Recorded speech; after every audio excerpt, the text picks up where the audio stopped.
Vamos orar ao Senhor.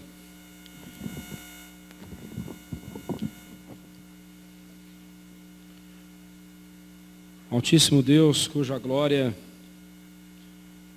é inigualável, a Ti, Senhor Deus, buscamos agora em oração, na certeza de que nos ouves pelos méritos de Jesus Cristo, o justo. Faça, ó Deus, com que o nosso coração fique atento ao que Tu nos tens a dizer agora na Tua palavra. Que a unção do Teu Santo Espírito esteja sobre mim, o pregador, e também, ó Deus, sobre os corações dos meus irmãos, para crerem no que a Tua palavra diz. Assim oramos em nome de Jesus. Amém. Nós leremos o Salmo no decorrer da mensagem, no decorrer da exposição do texto bíblico. Né? Vamos lá. Um dos mandamentos mais negligenciados é o quarto mandamento. Você sabe qual é o quarto mandamento? Se começou com um não, você já errou. É o único mandamento que não começa com um não. Lembra-te do dia do Senhor. Abra sua Bíblia lá em Êxodo 20, versículo 8 a 11. É o único mandamento que não começa com a palavra não. O nosso catecismo, a nossa confissão de fé, fala que ele é um preceito positivo, justamente por isso, porque ele não começa com a palavra não. Versículo 8, Êxodo 20, verso 8. Vamos juntos? Lembra-te do dia do sábado para o santificar. 6 dias trabalharás e farás toda a tua obra, mas o 7º dia é o sábado do Senhor, teu Deus. Não farás nenhum trabalho, nem tu, nem teu filho, nem a tua filha, nem o teu servo, nem a tua serva, nem o teu animal, nem o forasteiro das tuas portas para dentro, porque em 6 dias fez o Senhor os céus e a terra, o mar e tudo o que neles há, e ao 7º dia descansou. Por isso o Senhor abençoou o dia de sábado e o santificou. Então você não vai esquecer mais desse texto e não esqueça do mandamento. Como eu disse, infelizmente é o mais negligenciado de todos os mandamentos. Poucos de nós aqui, ou todos nós aqui, não teríamos coragem de matar, de assassinar alguém. Mas com facilidade quebramos o dia do Senhor. Prezamos a verdade, não usamos de mentira, mas quebramos o dia do Senhor com muita facilidade. Ou adota-se uma postura relapsa, egoísta e carnal em relação a esse dia, fazendo dele um fim de semana. Já observou que domingo para muitos é fim de semana e não o começo da semana? Aproveitado para o lazer, ou uma oportunidade de ganhar mais dinheiro com serviços extras. Ou adota-se uma postura legalista, na qual, na mais aparente obediência ao mandamento, que acaba ocultando-se motivos igualmente carnais e de falsa piedade.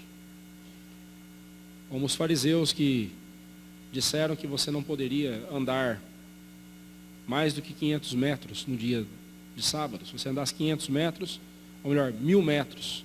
Então, se você fosse andar, você teria que calcular 500 metros para ir e 500 para voltar. Se você andasse mais de 500, teria que ficar lá até o dia seguinte para não quebrar o mandamento. E isso não está na palavra de Deus em lugar nenhum.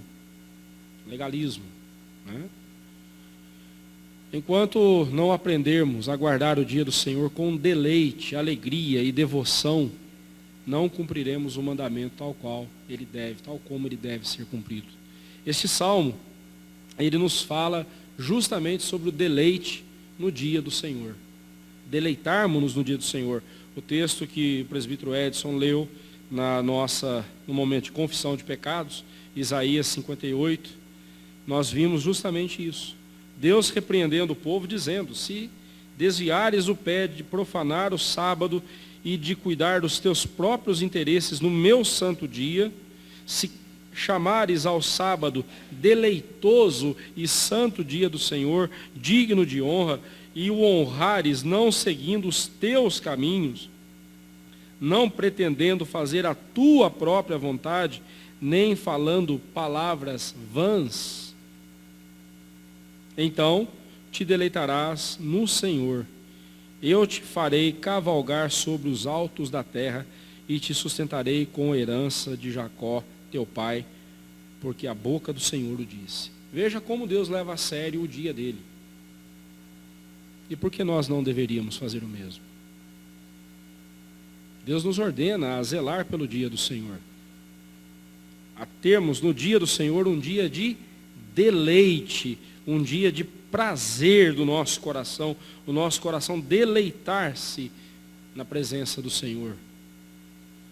Embora nós não encontremos no Salmo que nós vamos ler nenhuma menção sequer à palavra dia do Senhor, ou uma expressão, assim, um versículo dizendo isso, o título hebraico deste Salmo, você pode ver lá, tem um título em negrito que a Sociedade Bíblica colocou, hino de gratidão a Deus, e isso aí não está no texto original, mas a frase seguinte, Salmo, cântico para o dia de sábado, isso aí consta no texto original, no original do Salmo.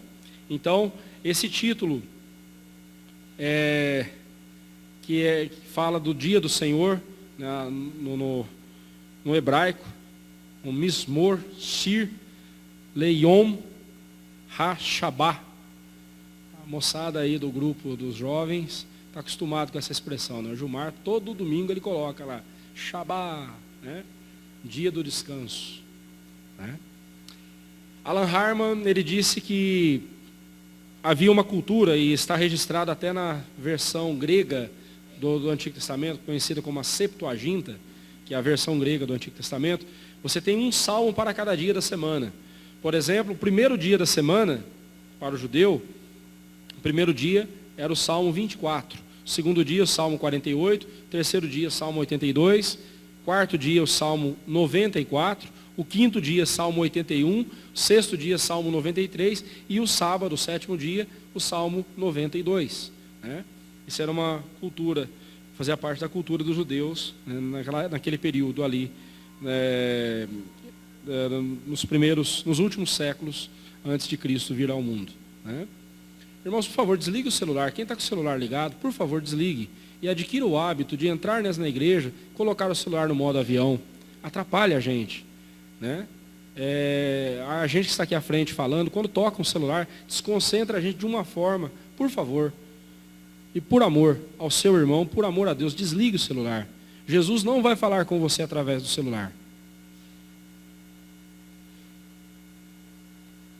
Para dirimir quaisquer questionamentos sobre o dia do Senhor, não mais ser o sábado, talvez você esteja se perguntando, pastor, mas o texto está falando do dia do Senhor, ser o sábado, por que nós guardamos o domingo? Eu deixo a confissão de fé responder para nós. No capítulo 21, falando sobre o culto religioso e o domingo, a confissão de fé diz no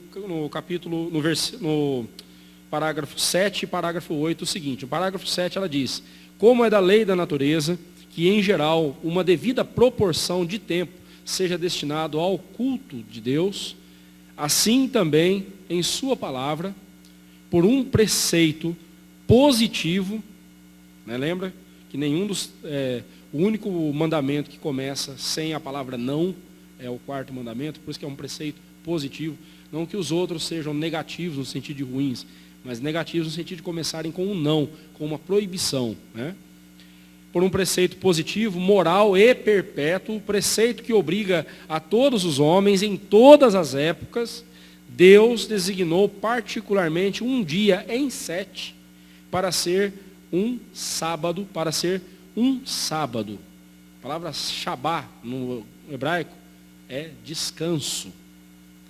Santificado por ele, conforme nós vemos lá em Êxodo 20, verso 8 a 11, Isaías 56, 2, 4 e 6. Desde o princípio do mundo até a ressurreição de Cristo, esse dia foi o último da semana.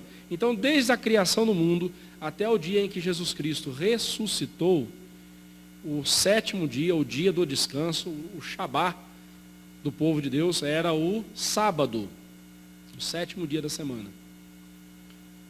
E desde a ressurreição de Cristo, preste atenção nisso, foi mudado para o primeiro dia da semana, dia que na Escritura é chamado de Dia do Senhor, Dominus Dei, né? Domingo. E que há de continuar até o fim do mundo como sábado cristão. Eu não vou me deter nesses detalhes aqui, até mesmo porque daqui a alguns dias, daqui a alguns meses, nós estaremos estudando na escola dominical sobre o dia do Senhor no Catecismo Maior, quando estudarmos o Catecismo Maior. Então voltaremos com mais detalhes. Eu só quero chamar a sua atenção que foi no terceiro dia que Jesus ressuscitou, e o terceiro dia foi o primeiro dia da semana, que foi o domingo. Por essa razão nós guardamos o domingo e não mais o sábado. Porque assim como o sábado, ele marcava o dia da primeira criação, algo especial, muito mais especial, muito mais poderoso, muito mais maravilhoso foi o dia da ressurreição do Senhor Jesus. E por isso então nós entregamos a Deus as primícias da nossa semana, o primeiro dia da semana, que foi o dia em que Jesus ressuscitou. E para que não fique dúvidas, leia o livro de Atos dos Apóstolos, você vai ver os discípulos guardando, e eles todos eram judeus, guardavam o domingo e não mais o sábado. Alguns ainda guardavam o sábado, mas especialmente o dia do Senhor. A ceia do Senhor está registrada em Atos. Você pode ver todas as vezes eles celebravam no primeiro dia da semana. Então, desde então, nós guardamos o primeiro e não mais o sétimo dia. Né? No parágrafo 8 da Confissão de Fé, no capítulo 22, diz assim: este sábado é santificado ao Senhor, quando os homens, tendo devidamente preparado os seus corações e de antemão ordenado os seus negócios ordinários, não só guardam durante todo o dia um santo descanso das suas próprias obras, palavras e pensamentos, a respeito de seus empregos seculares e das suas recreações, mas também ocupam-os todo o tempo em exercícios públicos e particulares de culto e nos deveres de necessidade e misericórdia.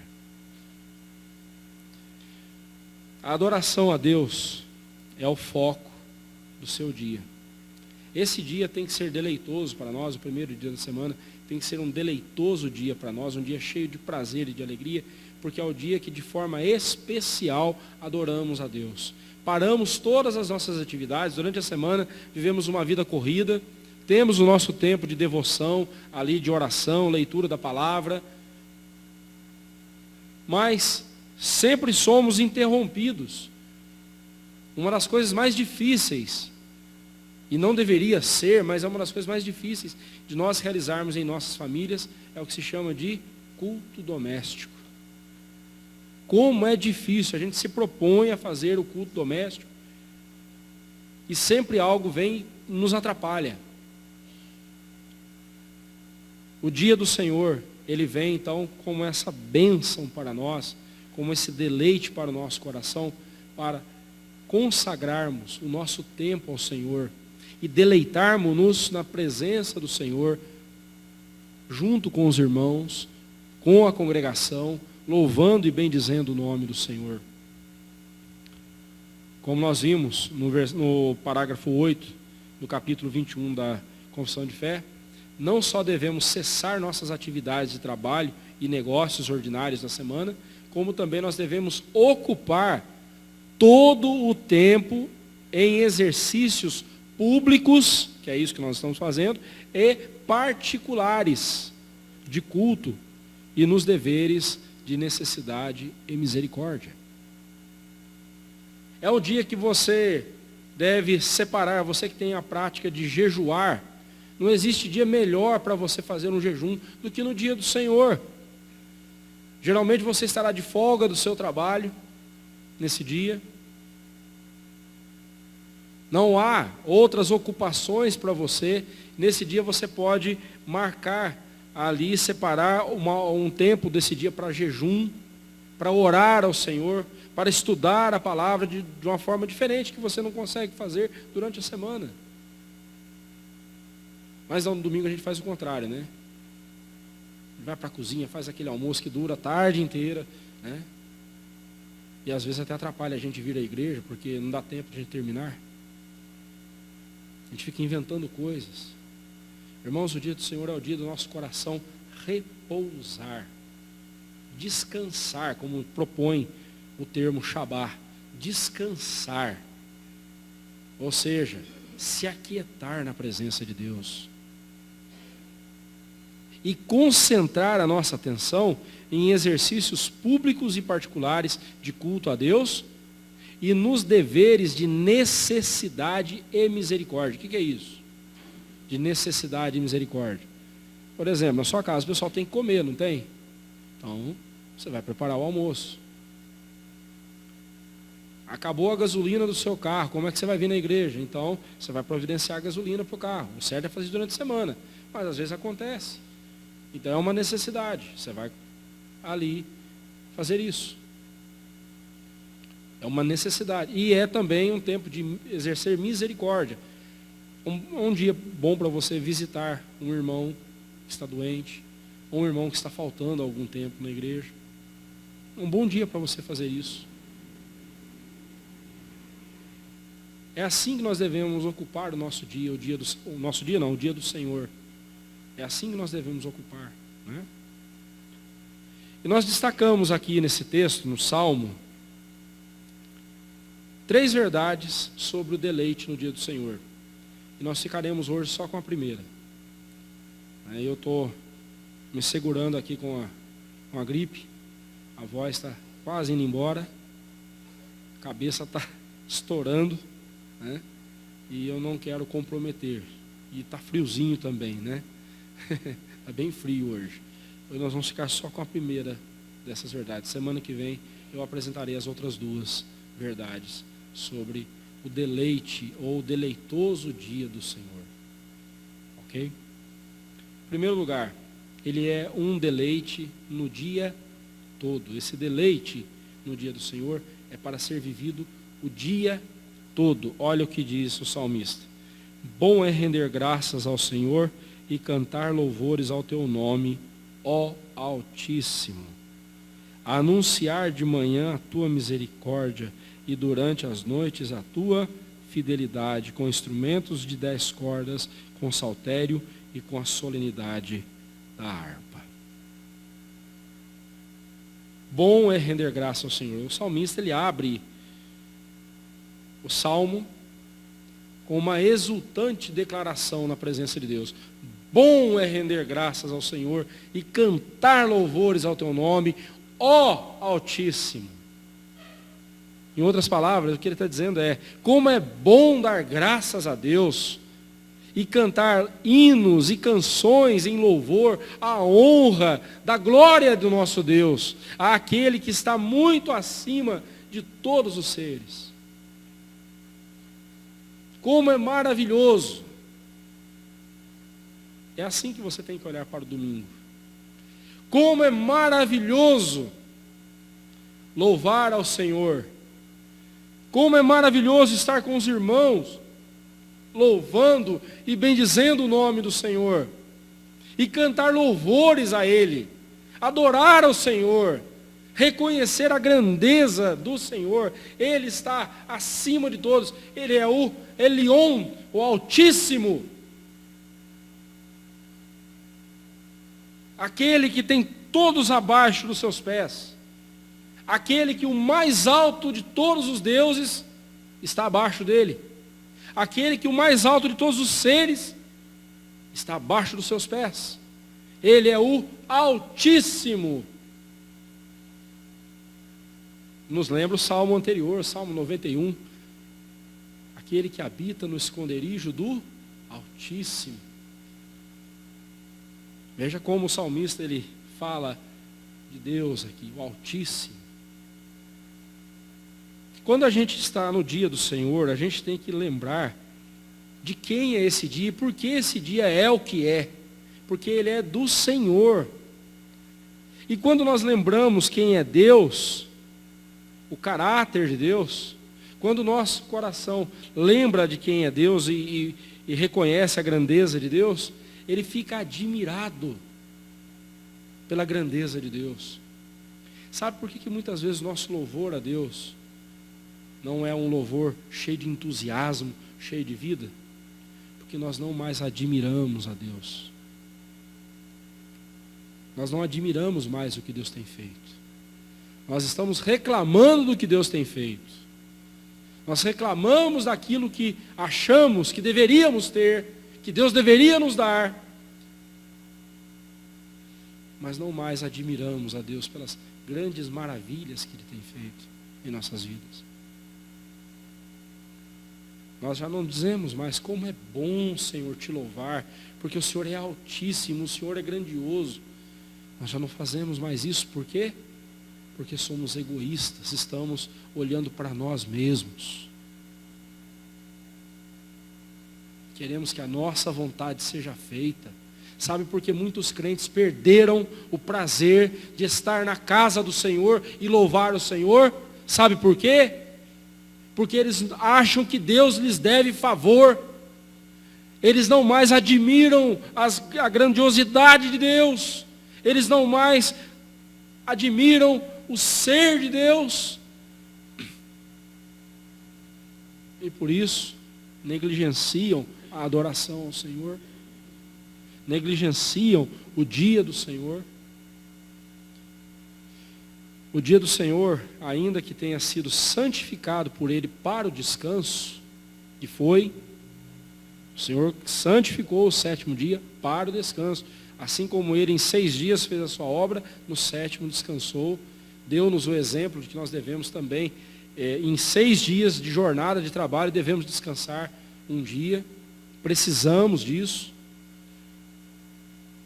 Fiquei muito triste com o nosso presidente, que lá está aprovando uma lei, não sei, de que é para trabalhar no domingo também.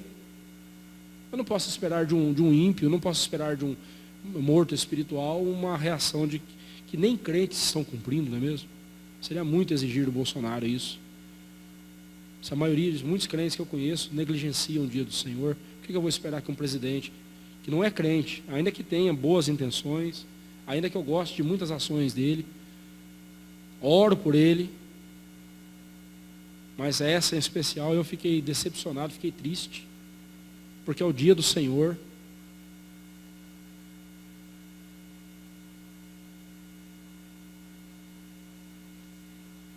Mas os dias serão difíceis e ficarão cada vez piores. O dia do Senhor foi santificado para o descanso, mas entenda uma coisa, meu irmão, não é um dia para viver no ócio. Não é um dia para se viver no ócio. A palavra negócio literalmente significa negação do ócio. Não é um dia para cuidarmos dos nossos negócios, mas também não é um dia para ficar no ócio, à toa. É um dia em que nós deixamos aquilo que rouba a nossa atenção durante a semana e voltamos a nossa atenção para aquele que é a razão da nossa vida, que é Deus, e vamos adorá-lo, e vamos cultivar o dia do Senhor na presença dEle, em adoração, em temor, em comunhão com os irmãos.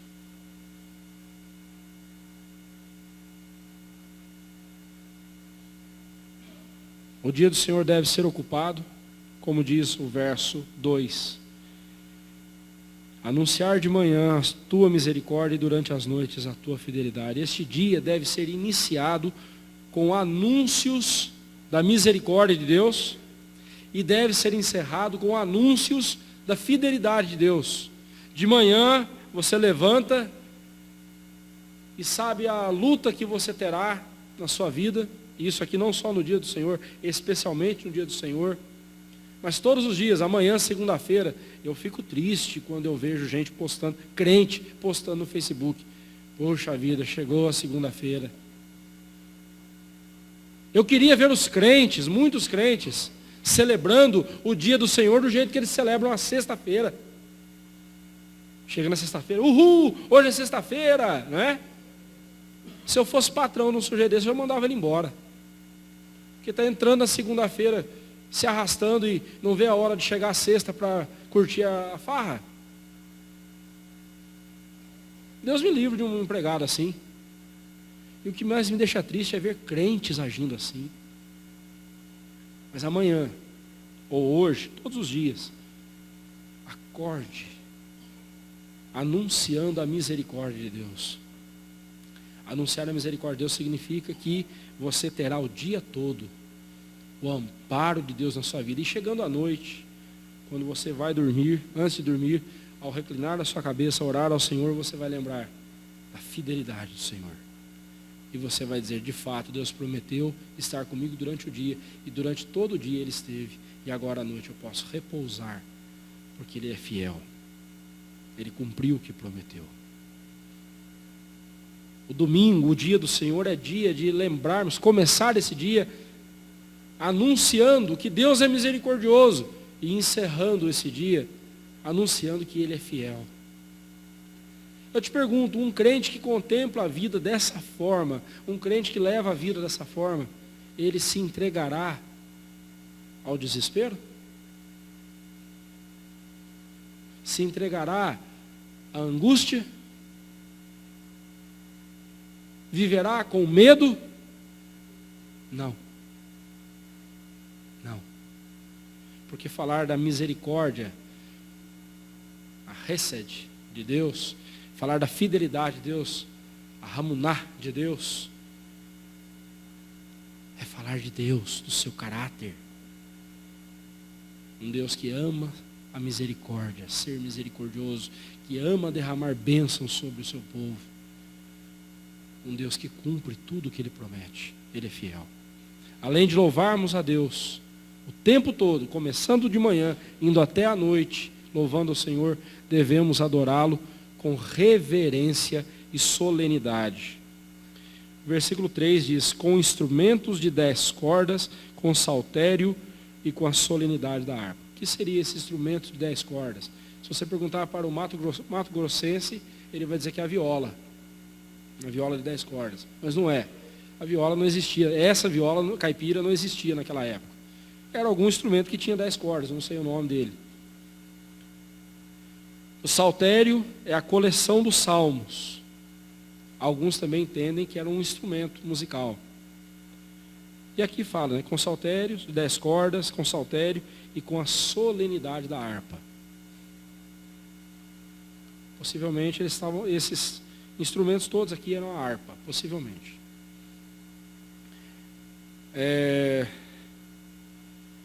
João Calvino, ele via no uso de instrumentos musicais no culto a Deus como algo desnecessário.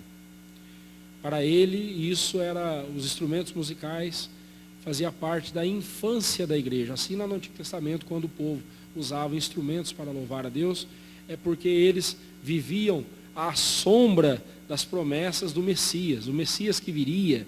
E conforme nós vemos lá em Hebreus 10:1, eles viviam nas sombras, ou seja, eles viam apenas o vulto do que viria, mas eles não. Então eles adoravam a Deus com o que eles tinham. Uma vez que Jesus veio e nos revelou Deus, nós não precisamos de mais nenhum recurso humano para adorar o Senhor. Nós só precisamos de Jesus e devemos adorar a Deus por meio de Jesus. Então nós vamos arrancar todos os instrumentos aqui, vamos jogar tudo fora, né? E vamos parar de usar instrumento na igreja, vamos só cantar a capela. Eu não vejo que essa é a questão também. O Calvino tem a sua razão, mas eu não entendo que precisemos chegar a esse extremo. Eu prefiro concentrar a minha atenção no versículo 3.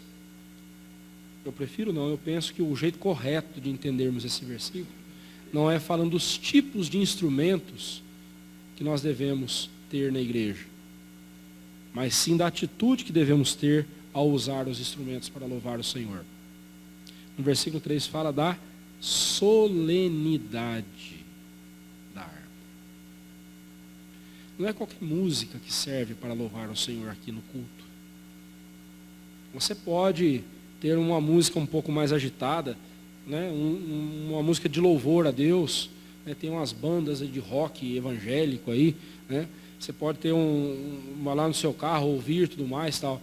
Mas no louvor a Deus, a música, ela tem que ser solene. Solene. É possível você ser solene, tocando um piano, tocando um órgão, tocando uma bateria. É possível? É. Assim como é possível você ser estridente, pegando a doçura da flauta doce, da flauta transversal, ou a doçura do violino, e fazer ali um som estridente, irritante, e que não tem nada de solenidade. O culto a Deus no dia do Senhor, ele deve ter a marca da solenidade como a principal característica. Estamos diante daquele que é o Altíssimo. Não chegamos na presença dele do jeito que a gente quer, do jeito que a gente acha que deve ser, porque nós estamos sendo espontâneos. Espontaneidade, quando ela não vem acompanhada de reverência na presença de Deus, ela se torna algo reprovável pelo Senhor. Assim como a formalidade, se ela vier destituída de piedade, se ela vier destituída de vida com Deus, ela será como um defunto. Eu não vejo nada mais solene do que um defunto no caixão. É solene, mas está morto, frio, que logo vai apodrecer.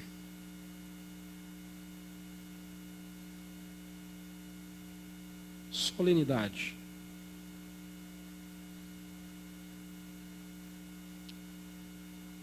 A nossa igreja, ela não é atrativa. A nossa igreja aqui, ela não é atrativa.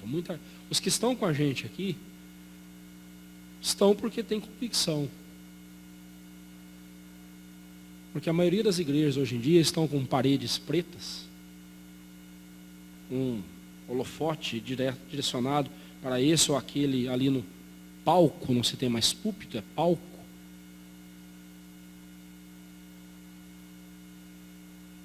Onde a música utilizada, ela é utilizada para provocar sensações e emoções. Não sou contra a música provocar sensações e emoções, mas qual a sensação, ou qual o sentimento, ou qual a emoção que a música aqui deve provocar em meu coração? Conforme o versículo 3. Solenidade. Solenidade. Não é qualquer música que funciona no culto a Deus. Não é qualquer música que funciona. Não cumpre esse papel. E nós devemos ficar atentos a isso. Não precisamos banir os instrumentos, muito pelo contrário, nós estamos querendo aumentar os instrumentos na igreja, fazer uma orquestra. Segundo semestre está aí, entra no curso de música da igreja. Vem estudar música conosco. Venha pegar um instrumento musical, venha aprender conosco. Queremos aumentar nossa orquestra para louvar o Senhor. Mas entenda, se você não vier com um espírito solene para louvar ao Senhor, é melhor não vir. E a solenidade não é só com os instrumentos, a solenidade é com o nosso coração. Um coração solene na presença de Deus, tocará solenemente um instrumento, cantará solenemente a Deus. Porque solenidade é muito mais do que postura do corpo, solenidade é postura do coração. O dia do Senhor nos comunica isso. É um dia para deleitarmos nele o dia todo. Alguns critérios para nós usarmos a música e os instrumentos musicais na igreja.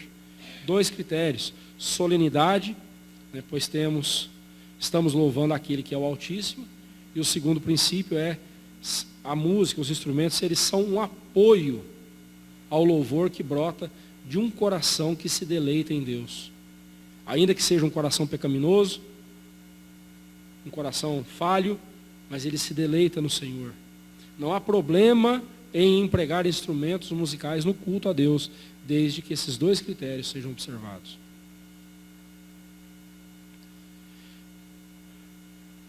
Desses 3 primeiros versos, nós tiramos as seguintes aplicações para nós. Para guardar o dia do Senhor, nunca perca de vista o quão admirável e glorioso é Deus.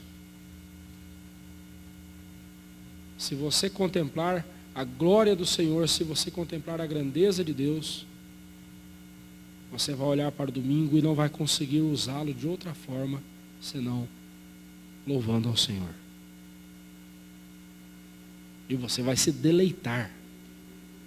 Vai se deleitar nesse dia, porque você vai descobrir que não existe nada mais prazeroso, nada mais honroso para pecadores como nós, do que louvar a Deus. Glorificar o nome dEle. Ele lhe deu um dia em 6 para que o seu coração encontre nele, e somente nele, um deleite sem igual, que fará com que os outros dias da sua semana sejam vividos também para a glória de Deus. Não caia, meu irmão, não entre nessa conversa, não entre nessa falácia de que não existe esse negócio de guardar o dia do Senhor. Todos os dias são do Senhor. Que é isso, pastor? Todos os meus dias são de Deus. Não só um dia na semana, não. Todos os meus dias são de Deus. Não caia nessa conversa. Jesus disse que se eu não for fiel no pouco, eu não serei fiel no muito.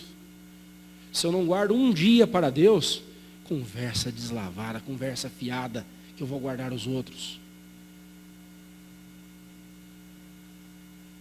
Se eu não sou capaz de guardar um dia para o Senhor, eu vou guardar os outros 6. A quem eu quero me enganar? A quem eu quero me enganar, né? A quem eu quero enganar? A mim mesmo. Guarde o dia do Senhor, meu irmão. Faça o compromisso. Nesse dia eu interrompo tudo e vou dedicá-lo ao Senhor. E vou me deleitar na presença do Senhor. A sua semana será uma bênção. A sua semana renderá.